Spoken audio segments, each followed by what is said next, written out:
యోహాను సువార్త 11వ అధ్యాయం 25వ మాట.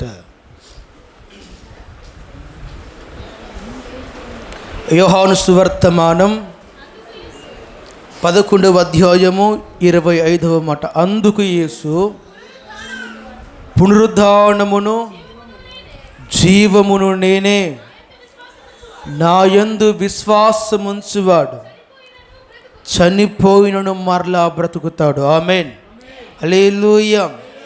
ప్రభు అంటున్నారు, పునరుద్ధానమును జీవమును ఎవరంట? మనం సేవిస్తున్న ఆరాధిస్తున్న దేవుడు. జీవము గురించి మనం అనేక మార్లు విన్నాం.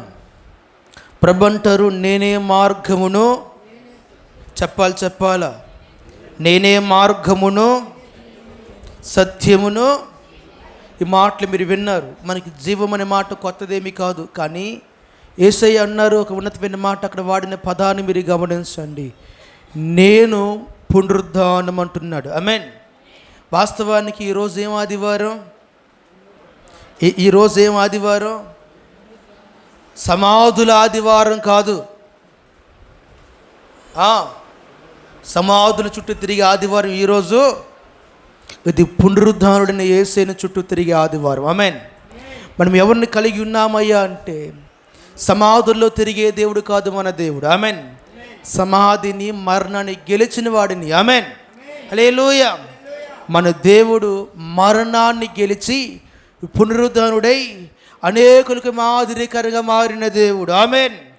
ఒక మాటలో చెప్పాలంటే, పునరుద్ధానానికి ఆ గ్రీకులో రాయబడిన మాట ఏమిటంటే అనాసిస్త. అంటే అనా అంటే పైకంట, స్థానిస్ అంటే లేచుట అని అర్థం. అంటే ఒక వ్యక్తి కింద నుండి పైకి లేచి దాన్ని పునరుద్ధానం అంటారు.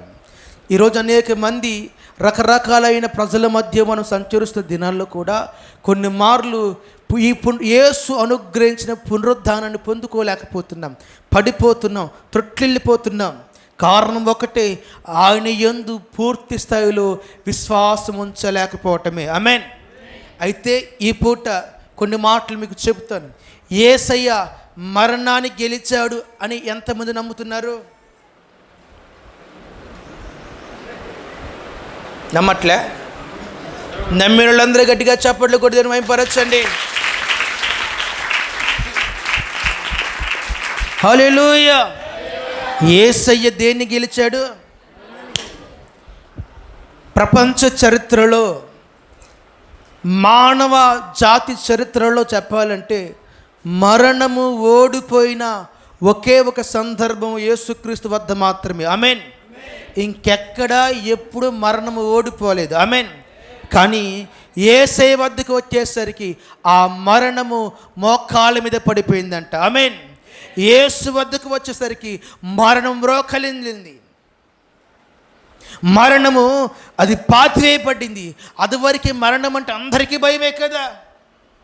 మరణం అంటే అందరికీ భయమా కదా? ప్రతివారు మరణాన్ని చూసి భయపడేవారే, మరణాన్ని చూసి ఆందోళన చెందేవారే. మరణం అంటే ప్రతి వారికి భయమే. కానీ యేసు క్రీస్తు వారు ఎప్పుడైతే మరణాన్ని గెలిచి సజీవుడై పునరుద్ధరణై తిరిగి లేచినాడో, ఆ దినము మొదలుకొని నేటి వరకును మనకు మరణం మీద పెద్ద భయం లేకుండా పోయింది. ఆమేన్. దానికి ఉదాహరణ ఈరోజు ఉదయకాల సమయాన 4 కంటే ముందు మీరు అందరూ ఎక్కడికి వెళ్ళి వచ్చారు? ఒకప్పుడు ఆ సమాధుల వైపు చూడాలంటేనే లోపల ఏముండేది చెప్పండి? ఈ ఒక్క ఆదివారం తప్ప ఏ ఆదివారం ఎవరు ఎక్కడికి వెళ్ళరు. ఆమేన్. అటు వెళ్ళి వస్తే తలారి ఫస్ట్ ఏం చేయాలంట? స్నానాలు చేయాలి, కాళ్ళు కడుక్కోవాలి. మామూలుగా మనకంటే నిష్ఠావైష్టకరమైన బ్రాహ్మణ్స్ కూడా ఇంత పని చేయరేమో. కానీ ఈరోజు అలా కాదండి. మనం వెళ్ళి ఆ సమాధులను దొరిలేస్తాం. ఆమేన్. క్లీన్ చేస్తాం. ఇంకా చెప్పాలంటే రంగులేసి వస్తాం. ఆ రోజు అంటే ఈ రోజుకు ప్రత్యేకత అంటే సమాధి ఖచ్చితంగా పిన్ డ్రాప్ సైలెన్స్ అయిపోయింది. ఆమేన్. ఈరోజు నాకు రాజమండ్రి నుంచి ఒక వీడియో వచ్చింది. ఇందాక విజయాన్ని చూపించాను. అది చిన్న తిరునాళ్ళు జరుగుతుంది, అలాగ ఉంది అట్లా. ఆమేన్. జనం ఆశ్చర్యం, ఇంద్ర ఎంతమంది ఉన్నారనిపించింది. జనం తండోపతండాలుగా ఉన్నారు. నా ప్రేమైన దేవుని బిడ్డలారా, ఎవరైనా చనిపోయిన ప్లేస్లోకి వెళ్ళి కూర్చొని ప్రార్థన చేయగలుగుతారా మీరు? ఎవరైనా చనిపోయారయ్యా, ఎవరైనా పలానా వారు ఇక్కడ మరణించారంటే ఆ ప్రాంతము చుట్టూ మనం ఏం చేయాలి? ఫస్ట్ తిరగడమే కష్టమైపోద్ది కదా. వెళ్దాం. అయితే ఈ పునరుద్ధానం వలన దేవుడు ఈ పునరుద్ధానాన్ని ఎందుకు ఏర్పాటు చేస్తున్నాడో మీకు తెలియపరుస్తాను. పునరుద్ధానం వలన మనకు కలిగిన లాభం ఏమిటో చాలా క్లుప్తంగా ఒక రెండు మూడు విషయాలు ఇప్పుడు ధ్యానం చేసుకొని మనం ఖచ్చితంగా మన గృహాలకు వెళ్ళిపోవచ్చు. ఆమేన్. యేసు క్రీస్తు వారు ఎందుకు లేచినాడు? ఆమేన్. నేను చెప్పే మాట అంటే యేసు ఎందుకు లేచినాడు అనే విషయాన్ని తెలియపరుస్తాను, వినండి. మొట్టమొదటిగా దయచేసి పరిశుద్ధ బైబిల్ గ్రంథం నుండి మార్కు సువార్త 16వ అధ్యాయము, మార్కు సువర్తమానం 16వ అధ్యాయము 1 నుండి 3 వాక్య భాగాలు జాగ్రత్తగా చదవండి. విశ్రాంతి దినము గడిచిపోగానే మగ్దలేని మరియయు యాకోబు తల్లి అయిన మరియయు సలోమియు వచ్చి ఆయనకు పూయవలనని సుగంధ ద్రవ్యాలు ఏం చేస్తారంట? కొన్నారు. వారు ఆదివారాన్న పెందల కాడే లేచి బయలుదేరి సూర్యోదయమైనప్పుడు సమాధి వద్దకు వచ్చుచుండగా సమాధి ద్వారము నుండి మన కొరకు ఆ రాయిని ఎవరు బొర్లించుదిరని ఒకరితో ఒకరు మాట్లాడుకుంటూ వస్తున్నారంట. ఆమేన్. జాగ్రత్తగా కొత్త విషయాన్ని ఈరోజు నాకు కూడా కొత్తగా అనిపించింది ఈ టెక్స్ట్ మొత్తం చదివేకొలది. వినండి బిడ్డలారా, మనం అనేక సార్లు ఈ విషయాన్ని చదువుతూ ఉన్నాం, కానీ కొంచెం జాగ్రత్తగా గమనిద్దాం. ఈరోజు యేసుక్రీస్తు వారు చనిపోయిన తర్వాత కొంతమంది స్త్రీలు అంటే యేసయ్య చనిపోయిన ఆ శరీరానికి సుగంధ ద్రవ్యాలు పూయాలని కొనుక్కొచ్చారంటే. ఎవరంటే వాళ్ళు సుగంధ ద్రవ్యాలు వాళ్ళే కొనుక్కొని మరియా మగ్దలేని మరి సలోమి అందరూ కలిసి ఒక బ్యాచ్ అంతా బయలుదేరి వచ్చినారంట. దారిలో వస్తూ ఉంటే తెల్లారిపోయింది అప్పటికే. ఆమేన్. సూర్యోదయం అయిపోతుంది. ఇలా అయిపోతున్నప్పుడు వారు మరలా అరే మనం అందరం వీళ్ళందరూ వచ్చిన వాళ్ళందరూ ఎవరు? ఆడవాళ్ళ మగవాళ్ళ? కొంచెం గట్టిగా చెప్పండి, కొంచెం గట్టిగా చెప్పండి. ఈ ఆడవాళ్ళందరూ ఎక్కడికి వచ్చారంటే సమాధి వద్దకు వచ్చినారంట. వస్తూ వారిలో వారు అనుకుంటున్నారంట. తర్వాత మనం అందరం ఆడవాళ్ళమే, శక్తి చాలంటి వాళ్ళము, బలహీనము, మనకంత శక్తి అంత బలము లేదు. యేసు క్రీస్తు వారి యొక్క సమాధి ఉందే, దానికి ఒక పెద్ద రాయి పెట్టినారు కదా, ఆ రాయి ఎవడు తీస్తాడు? ఆమేన్. ఆ రాయిని, ఆ అడ్డంకును ఎవడు తొలగిస్తాడు? ఆ అడ్డంకి తొలగిస్తే తప్ప ఈ సుగంధ ద్రవ్యాలను యేసు దేహానికి మేము పోయలేము. కానీ ఇప్పుడు మా కొరకు ఎవరు ఆ రాతిని ఏం చేస్తారు? తీస్తారు. ఆమేన్. హల్లెలూయా. మా కొరకు ఎవరు ఆ రాతిని తీస్తారని వీరుల్లో వీరే కలవరపడిపోతున్నారు. ఆమేన్. భర్తమా, మరియమ్మా, సలోమి, ఏంటి మన పరిస్థితి? అందరం వచ్చేసాం, ఒక్క బలవంతుని కూడా తెచ్చుకోలేదు, ఎవరు తోడు కూడా తీసుకురాలేదు, మనం అందరం బలహీనమే, మన వల్ల కాదు, ఆ రాతిని మనం తొలగించలేము, ఆ రాతిని మనం తొలగించినంత బలమైనది ఆ రాయి. ఇప్పుడు ఏంటి మన పరిస్థితి ఏంటి? ఇలాగ అయిపోయింది. ఎవరి రాతిని తీసివేస్తారు? ఆ సమాధికున్న ఆ రాతిని తొలగించేవారు ఎవరున్నారు అని వారిలో వారు కలవరపడుతున్నారు. ఆమేన్. హల్లెలూయా. వారిలో వారు ఏం చేస్తారు చెప్పండి? మీరు కూడా కొన్నిసారి కలవరపడతారు కదా. ఈ సమస్య ఎలా తిరుగుతుంది? ఈ కష్టం ఎలా తిరుగుతుంది?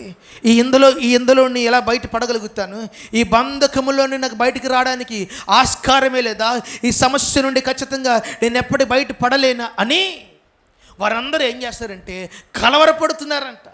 ఇప్పుడు వారికి ఒక సమస్య, వారికి అడ్డు ఒక రాయి ఉంటే నీకు కూడా ఒక కలవరం ఉంది, నీకు కూడా ఒక రాయి లాంటి ఒక సమస్య ఉంది, నీకు కూడా ఆ సమాధికి ఉన్నట్టు అటువంటి ఒక పెద్ద బండ ఉంది.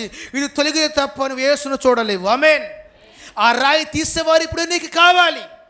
ఎవరున్నారు నీ కొరకు? ఎవరు వస్తారు? మీరు ఆలోచన చేయండి. ఒక బ్రహ్మాండమైన గొప్ప రాయి అంటది. ఆమేన్. చాలా పెద్ద రాయి, తీసేవాడు లేడు. కానీ వీళ్ళ మనసులో ఒకటే కలవరం. ఆమేన్. వీళ్ళ మనసులో ఒకటే. నేను అంటాను, ఎప్పుడైతే ఆ కలవరాలు ఉన్నప్పుడు కూడా, ఎప్పుడైతే హృదయంలో అనేకమైన సమస్యలు ఉన్నప్పుడు కూడా, ఎప్పుడైతే మనసంతా రకరకాల ఆందోళనతో ఉన్నప్పుడు కూడా వారు యేసును చూడాలని, దేవుని దగ్గరికి వెళ్ళాలని వారు ఆ కలవరముతోనే, ఆ ఇబ్బందితోనే, ఆ అడ్డంకుతోనే, సరే ఈ అడ్డం కూడా యేసు ఎదురు తీసివేస నమ్మకంతో వారు అడుగులు వేసుకుంటూ వెళ్ళారే, దేవుడికి అద్భుతం చేస్తున్నాడు. ఆమేన్. హల్లెలూయా. దయచేసి మత్తయి సువార్త 28వ అధ్యాయము 2వ మాట ఒకరు చదవండి. మత్తయి సువర్తమానం. ఇదిగో ప్రభుదూత పరలోకము నుండి దిగి వచ్చి ఆ రాతిని ఏం చేసిందంట? చెప్పండి రాతిని ఎవరు పొరలించినారు? ఎవరు? ఈ ఆడవాళ్ళు ఏమనుకున్నారు? మా కొరకు ఈ రాతిని తొలగించేవారు ఎవరు? ఇంకెవరండి? నువ్వు నిజముగా దేవుని మీద ఆధారపడగలిగితే నీ కొరకు నా దేవుడు ఒక దూతని పంపబోతున్నాడు. ఆమేన్. గట్టిగా చెప్పండి కూడా సినిమాపరచండి. ఖండితంగా నీ సమస్య కొరకు, నీ ఇబ్బంది కొరకు, నీ రోగము కొరకు, నీ కుటుంబంలో ఉన్న ఒక అడ్డు గోడని ప్రభు తీసివేయడానికి ఆయన తన దూతను పంపబోతున్నాడు. ఆమేన్. ఆ దూత వచ్చిందంట, రాయిని ఏం చేసిందంట? పొర్లించింది. వీరు అనుకున్న వీరి కలవరం ఏమిటి? మొట్టమొదటిగా ఈ రాతిని ఎవరు తొలగిస్తారు? నీ కొరకు ఒక దేవుడు ఉన్నారు. నీ గురించి ఆలోచించే ప్రభు ఒక ఆయన ఉన్నారు. నీ సమస్యను గుర్తెరిగే దేవుడు ఒక ఆయన ఉన్నాడు. ఆయన మీద నువ్వు ఆధారపడగలిగితే నా తండ్రి ఖండితముగా మీకు ఏ అడ్డంకులైతే ఉన్నాయో, ఏ ఇబ్బందులైతే ఉన్నాయో, ఏ కలవరములతో అయితే నువ్వు దిగులు పడిపోతూ సమస్యలకు సోలిపోతున్నావు, కన్నీటిలో నింపబడుతున్నావు, వాటన్నిటిని నా యేసయ్య అతి త్వరలోనే తొలగించబోతున్నాడు. కొంచెం గట్టిగా హల్లెలూయా. దేవుని ప్రజల యొక్క కలవరములన్నీ కూడా నా తండ్రి తొలగించునుగాక. నెంబర్ 1, ఆయన మన పునరుద్ధరణ లేచిన వలన మన హృదయంలో ఉన్న ప్రతి కలవరాన్ని యేసే తీసివేసినాడు. ఆమేన్. ఇప్పుడు నీ హృదయంలో ఏమి ఉండకూడదు? ఉండడానికి వీలు. వారు అనుకున్నారు, కలవరపడ్డారు, రాయి ఎవరు తొలగిస్తారని. కానీ యేసే ఏం చేసినాడు? నేనుండగా నువ్వేళ దిగులు పడతావు. ఆమేన్. నువ్వేళ నా ప్రాణమా నాలో నీవేళ తొందరపడతా, కృంగిపోతావు. శక్తివంతుడు సజీవుడిని మనం కలిగి ఉన్నాం. ఆమేన్. మనం కృంగిపోయే దేవుని కలిగి లేము. ఆమేన్. హల్లెలూయా. రెండవ మాట దయచేసి అదే పరిశుద్ధ బైబిల్ గ్రంథం నుండి మత్తయి సువార్త 27వ అధ్యాయము, మత్తయి సువర్తమానము 27వ అధ్యాయము 62 నుండి 66 వరకు చదవండి. ఒక కొత్త మాటను మీకు తెలియపరుస్తాను. మరుసటి దినాన్న ప్రధాన యాజకులను పరిచర్యలను పిలాతు వద్దకు వచ్చి, అయ్యా, ఆ వంచకుడు సజీవుడై ఉన్నప్పుడు 3 దినాలైన తరువాత ఆయన లేస్తానని చెప్పినాడు. మాకు ఆ మాట ఇంకా మా చెవులను గింగురులమంటుంది.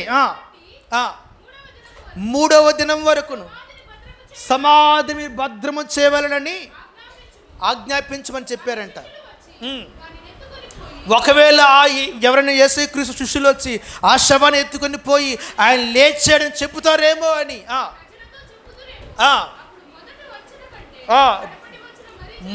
మరి ఎక్కువగా ఉంటుందని చెప్పాను. అందుకు పిలాతు అంటున్నాడు, కావలి వారు ఉన్నారు కదా, మీరు వెళ్ళి మీ చేతనైనంత మట్టుకు సమాధిని భద్రము చేయడని వారితో చెప్పాను. వారు వెళ్ళి కావలి వారిని కూడా ఏం చేశారంట? ఉంచుకొని రాతికి ఏం చేశారంట? ఒక సీల్ వేస్తారంట. ఆమేన్. ఒక ముద్ర వేసినారంట. విచిత్రం ఏంటంటే, ఏదైనా ఒక రాతికి, ఒక ఇంటికి ఒక సీల్ వేస్తే దాన్ని ఎవడబడతాడు ఓపెన్ చేయడానికి వీలు ఉంటుందా? సో ఒకవేళ పొరపాటున సీల్ వేసిన ఇంటికి వెళ్ళి మీరు ఆ సీల్ చేస్తే మిమ్మల్ని తీసుకెళ్ళి ఎక్కడ వేస్తారు? Non bailable warrant. First of all bail కూడా లేదు నీకు. ఎవడు 7 రోజుల వరకు లోపల ఖచ్చితంగా, అది 7 కావచ్చు, 14 రోజులు కావచ్చు, బెయిల్ రావడానికి కనీసం. నాన్ బెయిలబుల్ వారెంట్ తీసుకు లోపలేస్తారు. అంటే సీల్ వేసిన ఇంటి మీద మనం చేయకూడదు, ఖచ్చితంగా చేయకూడదు. ఇప్పుడు ఆ రాతి మీద ఒక సీల్ వేయబడింది. ఎవరు చెప్పమంటారా? రోమా సామ్రాజ్యపు రాజముద్ర వేసినారు. ఆమేన్. దాన్ని ఎవరు ఇప్పుడు ఏం చేయకూడదు? పట్టుకుంటే ఆ రాజు ఉగ్రత వచ్చేస్తుంది. వాస్తవానికి ఒక గుర్తింపుకు, ఒక ముద్రకి ఉన్న ఆ ముద్ర అంటే అర్థం ఏమిటంటే ఆ దేశం యొక్క గర్వము. ఆమేన్. హల్లెలూయా. మీ దేశాలలో ఒకవేళ మీరు ఇతర దేశాలకు వెళ్ళగలిగితే మీ అందరికి కూడా పాస్పోర్ట్ ఒకటి ఇస్తారు కదా, దాని మీద మీరు ఈసాకి అప్లై చేసినప్పుడు ఇండియన్ స్టాంప్ వేస్తారు. You know that? తెలుసో తెలీదా? తెలీదంటారు అసలు. సరే, అంత దబ్బా. మీ ఇంటి పట్టకు రిజిస్ట్రేషన్ చేయించుకున్నారా? రిజిస్ట్రేషన్ చేయించుకోలేదా? ప్రతి ఇంటి పట్ట మీద 3 సింహాల ముద్రతో ఏం చేస్తారు? ఒక సీల్ ఉంటుంది. ఆమెన్. దాన్ని చించిన కేసే. ఆమెన్. చించిన కేసే అది దేశం యొక్క ప్రతిత గర్వము, లేకపోతే దేశానికి సంబంధించిన ఒక ఉన్నతమైన స్థితి. అది పౌరుషం చెప్పాలని ఒక మాటలో చెప్పాలంటే. అది వరకు రోమ చక్రవర్తులు గర్వించేవాళ్ళు. మా అంత తోపులు, మా అంత తురుములు ఎవరు లేరని, మాకంటే గొప్పవారు ఎవరు లేరని విర్రవీగుతున్న దినాలవి.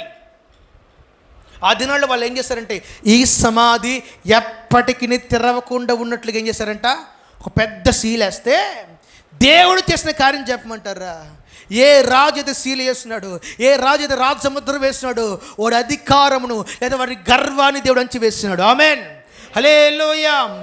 యేసుక్రీస్తు వారి పునరుద్ధానం వలన రోమా ప్రభుత్వము అపజయము నొందింది. ఆమెన్. వారు ఓడిపోయినారు. వారు వేయబడిన ఆ సీల్ ఏమైపోయింది? ఎవరు ఒక్క మనిషి కూడా తీయలేదంట. ఎవరు తెలుసు? డైరెక్ట్గా దేవుని దూత. ఆమెన్. ఇది మనుషుల వల్ల జరిగే కార్యం కాదు. నేను అంటాను, రోమా సామ్రాజ్యం అంతా యేసుక్రీస్తు వారు మరణించి లేచుట వలన ఆ సామ్రాజ్యం అంతా పతనం అయిపోయింది. ఆమెన్. అప్పుడు ప్రారంభమైంది రోమా సామ్రాజ్యం యొక్క పతనం. ఇక మరలా ఈరోజు కూడా రోమన్స్ గురించి మనం పెద్దగా చెప్పుకునే వారుగా లేము. ఇంకా మనకి వాస్తవానికి రోమన్స్ అంకిస్తుంటాయి, తెలుసుగా మీకు. అవి మనకు అందించిందే వాళ్ళు, మంచి జ్ఞానం కలిగిన వారు, తత్వవేత్తలు. కానీ దేవుడు ఎప్పుడైతే శిరువులోండి పైకి లేచినాడో, మరణించి పైకి లేచినాడో, ఇప్పుడు వారందరూ కూడా పతనం అయిపోయినారు. ఆమెన్. హల్లెలూయా. నా ప్రేమైన దేవుని ప్రజలారా, దేవుని బిడ్డలారా, జాగ్రత్తగా ఈ మాటలు మీరు వినండి. ప్రభు అంటున్నారు, ప్రభు మాట్లాడుతున్నారు ఈ పూట మీతోనే. నా దేవునికి ఉద్దేశం ఏమిటంటే, ఒకవేళ నీకు విరుద్ధముగా, నీకు విరోధముగా ఎన్ని బాణములు లేసినా, ఎంతమంది నిలబడినా ఒక్కడు నిలబడలేడు. Amen. Hallelujah. The Bible says, మీకు విరోధంగా రూపించబడిన ఏ ఆయుధము కూడా ఏమవదు. గట్టిగా చెప్పండి. నీకు విరోధముగా రూపించబడిన ఏ ఆయుధం ఎప్పటికీ. రీజన్ ఏమిటంటే, ఆ ఆయుధాలను తునాతులకలు చేసేది మనుషులు కాదు, ఉన్నతమైన దేవుడు. ఆమెన్. ఆయన శక్తివంతుడు, ఆయన ఘనమైన వాడు, ఆయన ఆల్ మైటీ గాడ్. ఆయనకు అసాధ్యమైనది ఏదీ లేదు. ఆయన ఖచ్చితంగా చేర్చగలుగుతారు. నీకు వ్యతిరేకంగా చాలామంది అనేకమైన ముద్రలు వేయచ్చు, అనేకమైన పన్నాగలు పన్నొచ్చు, అనేకమైన కుయుక్తులు పరచవచ్చు. కానీ యేసయ్య మన కొరకు లేచినాడు. ఆమెన్. యేసయ్య నా కొరకు లేచాడని ఎవరైతే నమ్మి విశ్వాసం ఉంచుతున్నారో వారందరి జీవితంలో దేవుడు ఒక గొప్ప విజయాన్ని ఇస్తాడు. ఆమెన్. హల్లెలూయా. ఆయన నీ కొరకు లేచినాడు. ఆయన నీకు గొప్ప విజయాన్ని అనుగ్రహించినాడు. నీ శత్రువులందరూ కూడా నీ ఎదుట ఓడిపోతారు. ఆమెన్. హల్లెలూయా. మనం చదువుకున్నాము 28:2 ప్రకారము దేవుని యొక్క దూత వచ్చేసిందంట. ఆ రాతిని, ముద్ర వేయబడిన రాతిని దూత ఏం చేసింది? దాని మీదకి వచ్చింది. ఆమెన్. వెంటనే అక్కడ మరొక మాట చెప్పమంటారా? ఎవరైతే కావలి పెట్టినారో ఆ సమాధికి వారందరూ చచ్చిపోయిన వారి వల్లే పడిపోయినారంట. ఆమెన్. ఆ సమాధి రాయిని పట్టుకుంటే వచ్చిన నరికేద్దాం అన్నోళ్ళు ఏమైపోయారంట? చచ్చిన వారి వల్లే పడిపోయినారు. అది నా దేవునికి శక్తి. ఆయన మరణించి లేచిన దేని కొరకు అనుకుంటున్నారు? నువ్వు ఓడిపోవడానికి కాదు, నువ్వు అన్ని విషయంలో గెలవడానికి. ఆమెన్. నీకు విరోధముగా రూపించబడిన ప్రతి ఆయుధాలను ప్రభు నాశనము చేయడానికే. కళ్ళు కాళ్ళు అన్నీ ఇరిగిపోతాయి. జాగ్రత్తగా గుర్తుపెట్టుకోండి. అన్నిటి నాశనం చేయడానికి ప్రభు ఏం చేశాడు? పునరుద్ధానుడై లేచినాడు. ఆమెన్. ఆయన ఒకవేళ సమాధిని గెలవకపోతే, సమాధి తెరవబడకపోతే రోమన్స్ ఏమనే వాళ్ళు? ఆ రాయి తెరవబడలేదు కాబట్టి యేసు ఇంకా లోపలే ఉన్నాడు, యేసు ఎప్పటికీ లెగలేదు అనేవారు. కానీ ఎప్పుడైతే వారి గర్వం అణిచివేయబడింది, ఎందుకంటే ఒక బలమైన రాయి ఎవరి తరమో కూడా తీయలేని అంత గొప్ప రాతిని దేవుని శక్తి చేత ఆయన తొలగించినాడు. ఆమెన్. మరొక మాట మీకు జ్ఞాపకం చేస్తాను, దయచేసి పరిశుద్ధ బైబిల్ గ్రంథం నుండి చూడండి. మార్కు సువార్త 16వ అధ్యాయము 5 నుండి 8 వాక్య భాగాలు చదవండి.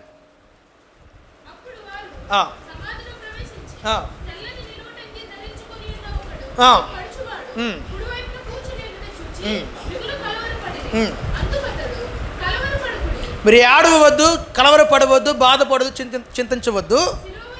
సిలువ వేయబడిన యేసు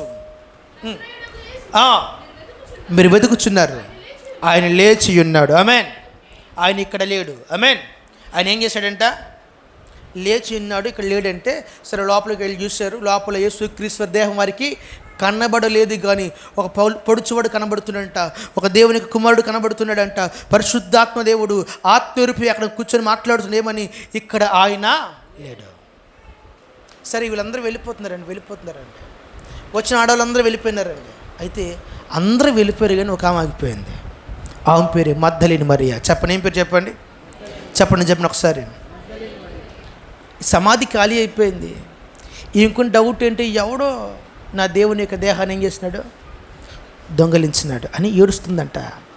మీరు ఆ మాటలన్నీ కూడా యోహాను సువార్త 20వ అధ్యాయము 1-11 వరకు మీరు చదవగలుగుతారు. నేను త్వరగా ముగించేస్తాను. నా దేవుని యొక్క దేహాన్ని ఎవడో దొంగలించాడని ఏడుస్తుందంట.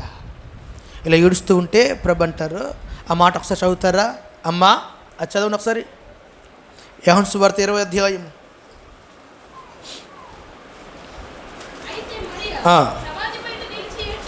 ఎక్కడ ఏడుస్తుందంట?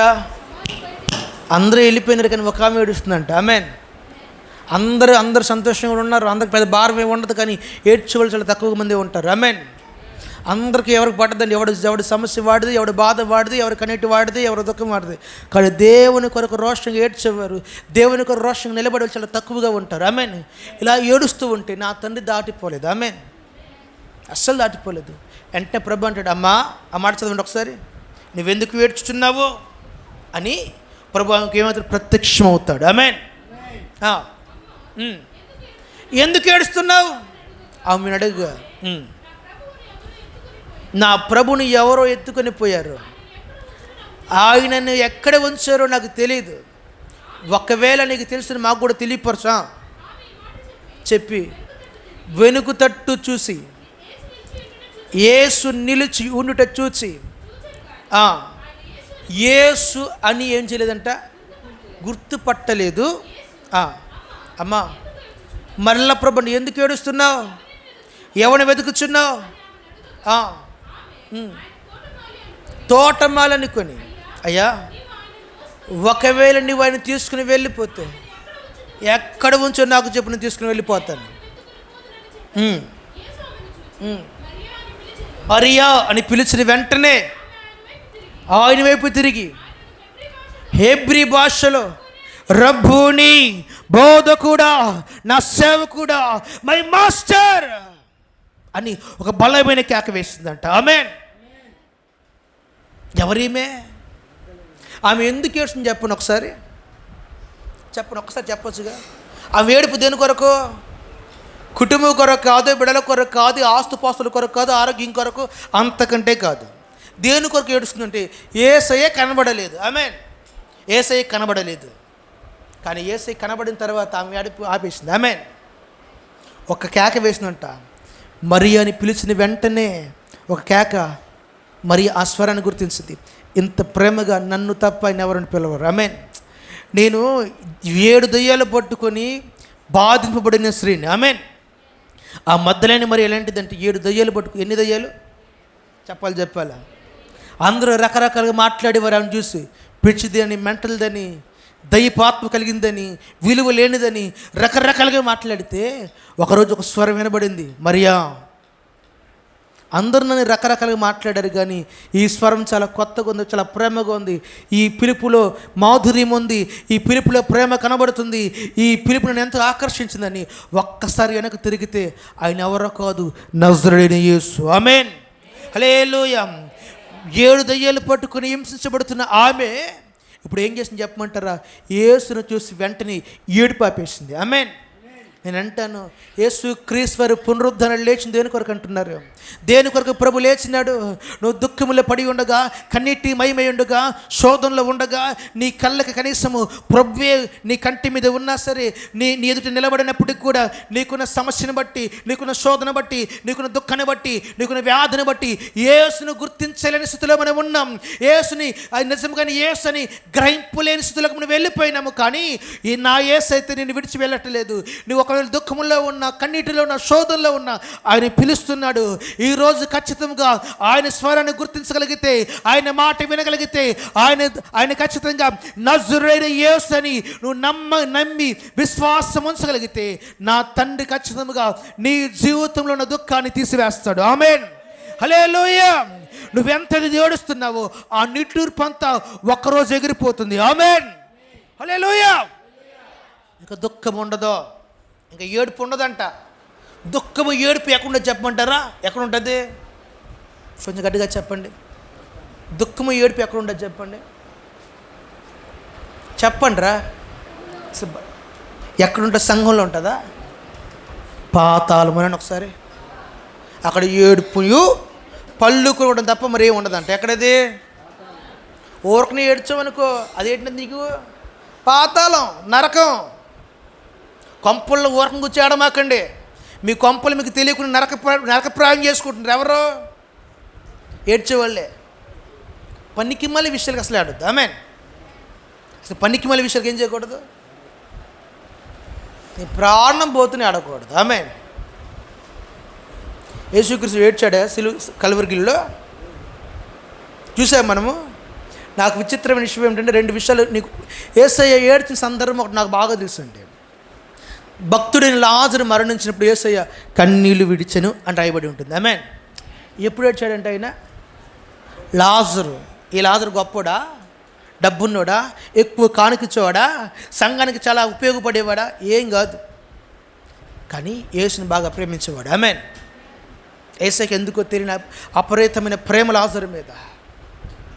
ఆ ఒక్క విషయం తప్ప యేసయ్య ఎక్కడ కన్నీళ్ళు విడవలేదు. మరణించినప్పుడు కూడా యేసయ్య ఖచ్చితంగా ఏడవలేదు.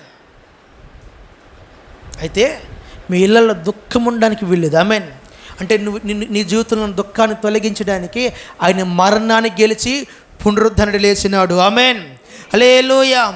దుఃఖంలో ఉన్నవారు ఇంకా దుఃఖంలో ఉండడానికి వీల్లేదు.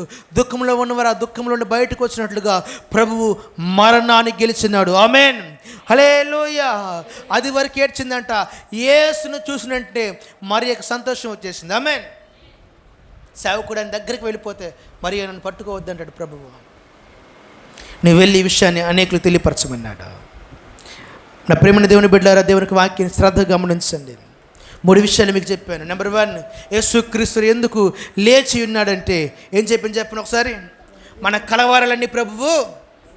నెంబర్ 2, మనకున్న ప్రతి ఒక్క రోమన్స్ని, వారి యొక్క అధికారాన్ని హేళన చేయడానికి, వారిని అవమానపరచడానికి, రోమన్స్ యొక్క గర్వాన్ని అణచడానికి ప్రభు ఏం చేసినాడు? లేచి ఉన్నాడు.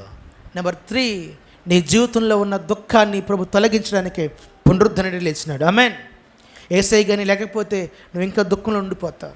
యేసయ్య గాని లేచి పునరుద్ధరణ అవ్వకపోతే నీకు ఖచ్చితంగా పాపక్షమాపణ ఉండదు.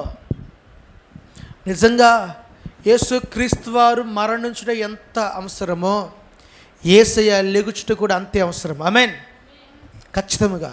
ఎందుకంటే మన దుఃఖము ఏరా మీ దేవుడు లెగుస్తాడన్నారుగా.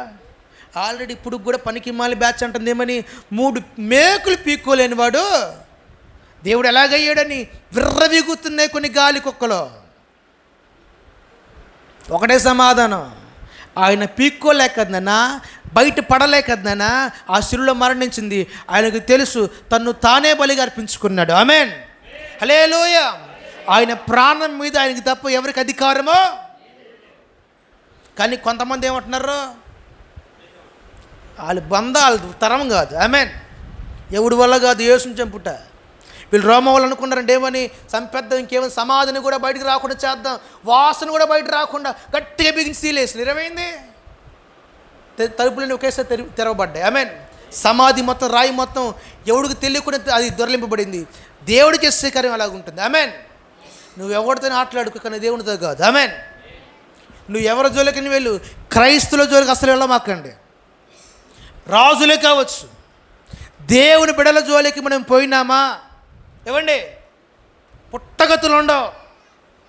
వీరు అనుకుంటున్నారు మేము సేవకులను చంపేస్తున్నాము, ఇంకా చెప్పాలంటే అధిక ప్రవక్తలు చంపేస్తాం అనుకున్నారు. కానీ వారి రక్తం మొర్ర పెడుతుంది, అక్కడి నుండి ఎవడు తప్పించుకోలేడు. ఆమేన్. ఈ రాజ్యంలో రాజ్యాంగాల నుండి, చట్టాల నుంచి, చట్టాల్లో లొసుగుల నుండి మీరేం చేయొచ్చు? ఈ సెక్షన్ కాకపోతే ఇంకో సెక్షన్ చేసి బయటికి రావచ్చు. నాకు తెలిసిన గొప్ప యాక్టర్ ఒక వ్యక్తిని గన్నుతో కాల్ చేశాడు. ఒక గన్నుతో కాల్ చేసి మెంటల్ సర్టిఫికేట్ తెచ్చుకున్నాడు. Amen. You know that? Mental certificate తెచ్చుకొని మెంటల్ అని పిచ్చండి అందుకే కాల్ చేశాడు అన్నాడు. వాస్తవం అండి. నువ్వు ఇక్కడ తప్పించుకుంటే కానీ దేవుని యొక్క న్యాయపీఠం మీదట ఖండితంగా తప్పింపబడలేము. ఆమెన్. ఆయన లేచింది మన ఏడుపు నుండి, మన దుఃఖం నుండి మనకు విడుదల ఇవ్వడానికి. ఆమెన్. హల్లెలూయా. 4వది మరొక మాట మీకు చెబుతాను, దయచేసి మీరు అందరూ శ్రద్ధగా వినండి. చూడండి, దయచేసి యోహాను సువార్త 20 నుండి 20 వాక్య భాగం వరకు చదవండి దయచేసి. ఆదివారం సాయంకాలమున వారందరూ తలుపులన్నీ మూసుకొని ప్రార్థన చేస్తున్నప్పుడంట యేసు వారి మధ్య వచ్చి నిలబడి, మీకు సమాధానము కలుగునుగాక నేను. ఆమేన్. హల్లెలూయా. వారందరూ ఏం చేశారంటే, దేవుని ప్రజలందరూ భయపడిపోతున్నారు. యేసయ్య 3 రోజులు లేస్తానన్నారు. యూదులు మిగతా వారిని కూడా చంపడానికి కంకణం కట్టుకుని తిరుగుతున్న దినాలవి. వీళ్ళందరూ ఏం చేస్తారంటే, సంఘమంతా ఈ రీతిగా కూడి ఒక ఇంట్లో చేరేసి, అయ్యా ఇంకా మన యేసయ్యని చంపేసినారు, మన ప్రాణాలు కూడా ఏమైపోతాయి, గాలి కలిసిపోతాయి, ఇంకా అందరం సావో రేవు అందరూ కలిసికొట్టుగా ఏం చేద్దాం, సద్దాం అన్నట్లుగా భయపడుతూ బిక్కు అనుకుని బ్రతుకుతున్న దినాలవి. ఆ తలుపులు కిటికీలన్నీ వేసుకొని ప్రార్థన చేసుకుంటే, ప్రభువా మమ్మల్ని ఎందుకు విడిచి వెళ్ళిపోయినావయ్యా, నీతో కూడా మమ్మల్ని కూడా తీసుకెళ్తే బాగుండే కాదని వారికి సమాధానం నెమ్మది లేకుండా ఉంటే ప్రభువు వారి మధ్య ప్రత్యక్షమైనాడంట. ఆమేన్. ప్రత్యక్షమై అంటున్నాడు, మీ అందరికి ఏం కలుగుతుంది చెప్పండి. ఏం కలుగుతుంది? యేసయ్య మరణించి పునరుద్ధరణుడు లేచింది నీకు సమాధానం ఇవ్వడానికి. నీకు సమాధానం లేదు కదా, నెమ్మది లేదు కదా, ఎప్పుడు కలవరాలి కదా, ఎప్పుడు దుఃఖమే కదా, ఎటు చూసిన నిందలే, ఎటు చూసిన అప్పులే, ఎటు చూసిన అనారోగ్య సమస్యలే, ఎటుపోయినా అందులోంచి బయటపడలేని ఊబిలాంటి సమస్యలు ఎత్తుకుండా వెళుతున్నావు కదా. ఇదిగో సమాధానం లేక, నెమ్మది లేక, కంటి మీద నిద్ర లేక ఎన్ని దినాలైందో నీకు తెలుసు.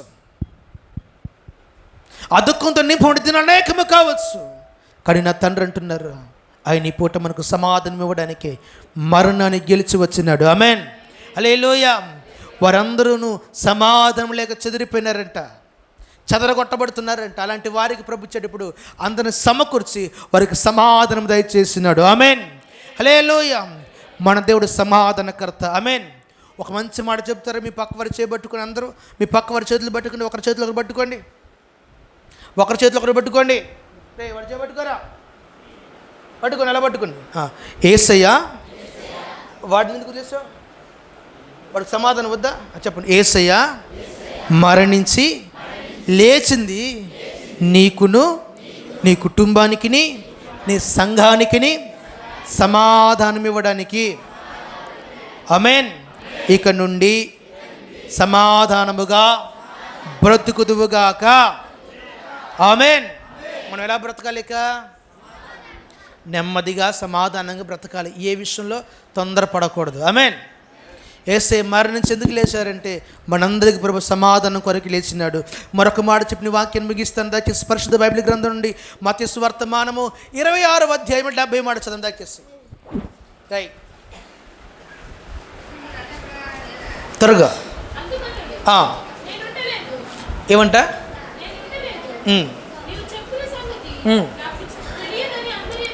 నాకు తెలియదని అందరిదుట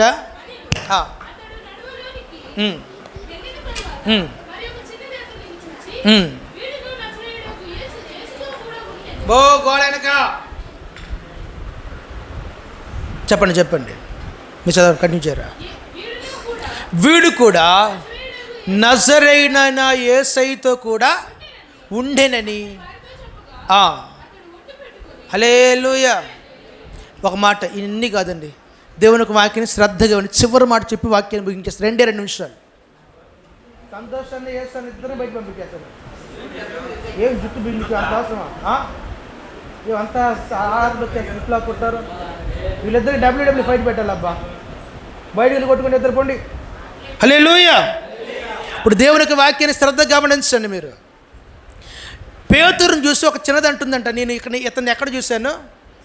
యేసయ్యతో పాటు ఎప్పుడు యేసుక్రీస్తు వారు మరణించక మునుపు. ఆమేన్. యేసయ్య మృతి పొందక మునుపు. అప్పుడు పేతురు ఏమంటున్నాడు? చిచ్చిచ్చి యేసు అంటే ఎవడో కూడా మాకు ఎవరం బట్టి ఏమనుకుంటున్నావు? నేను ఆయన బ్యాచ్ కాదు, ఆయనకు సంబంధం లేదు, మేము యోహాను సంఘం అన్నాడు. ఆమేన్. అంటే అనలేదు కానీ వాస్తవానికి టైప్ అలాంటిదే. ప్రాణం పోతుందని అర్థమైపోయి మనోడు ఇంకా భయపడిపోయి ఒక చిన్న పిల్ల దగ్గర కూడా అబద్ధం ఆడేశాడంట. తన సాక్ష్యాన్ని పోగొట్టుకున్నాడు. సాక్షి క్రమంలో బయటకు వచ్చేస్తున్నాడు. ముమ్మారు అబద్ధం ఆడాడు. ఆమేన్. ఎన్నిసార్లు చెప్పండి? ఎవరి యోహాను, క్షమించిన ఎవరి పేతురు? దేవునితో కూడా ఉండడానికి తన వ్యాపారాన్ని విడిచిపెట్టినాడు. దేవునితో కూడా ఉండడానికి తనకున్న బోటును వలన విడిచిపెట్టి సేవ కొరకై ముందుకు సాగి వెళ్ళిపోయినాడు. ఎవరి ఈ పేతురు అంటే తన అత్త జ్వరంతో ఉన్నప్పుడు బాగుపోయి కల్లారా అస్వస్థ చూసినవాడు.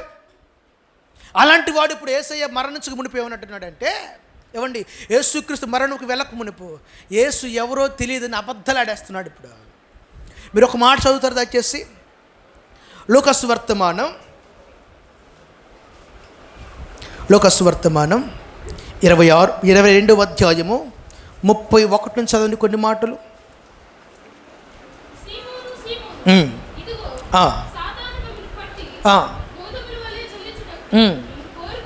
మిమ్మల్ని కోరుకును కానీ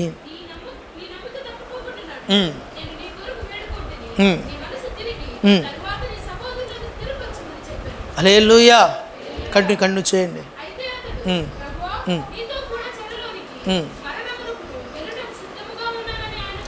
ఎంత పెద్ద డైలాగ్ కూడాడండి. యేసయ్యతో కూడా నేను కూడా ఏం చేస్తాను, చచ్చిపోవడానికి కూడా ఇప్పుడు ఏమన్నాడండి, యేసు నాకు ఎవరో తెలియదు అన్నాడు.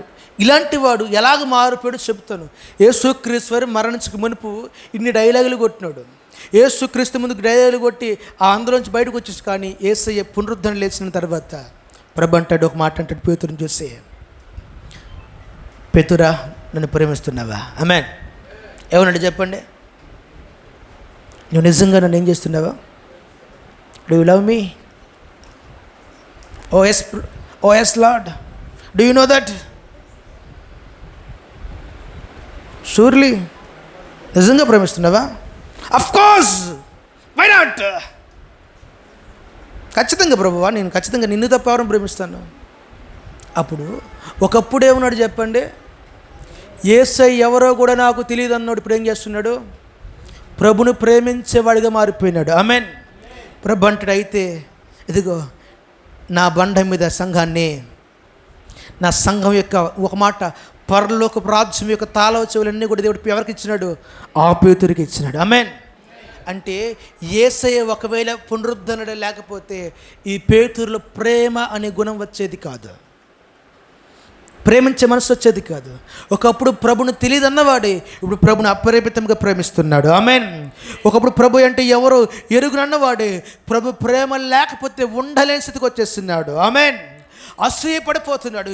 ఎన్నిసార్లు చెప్పాలయ్యా, నిన్ను తప్ప నేను ఎవరు ప్రేమించలేని అంటాడు. ఆమేన్. ఏం ప్రభు ఎన్నిసార్లు చెప్పాలి, నీకు అర్థం కాదా? నేను ఎవరు ప్రేమించను నిన్ను తప్ప. పునరుద్ధరణ శక్తి ఒక దుర్మార్గుడైన వ్యక్తిలోనికి ప్రేమను తీసుకుని వచ్చింది. ఆమేన్. అబద్ధమాడే వ్యక్తి ప్రేమామయుడిగా మారిపోయినాడు. ఆమేన్.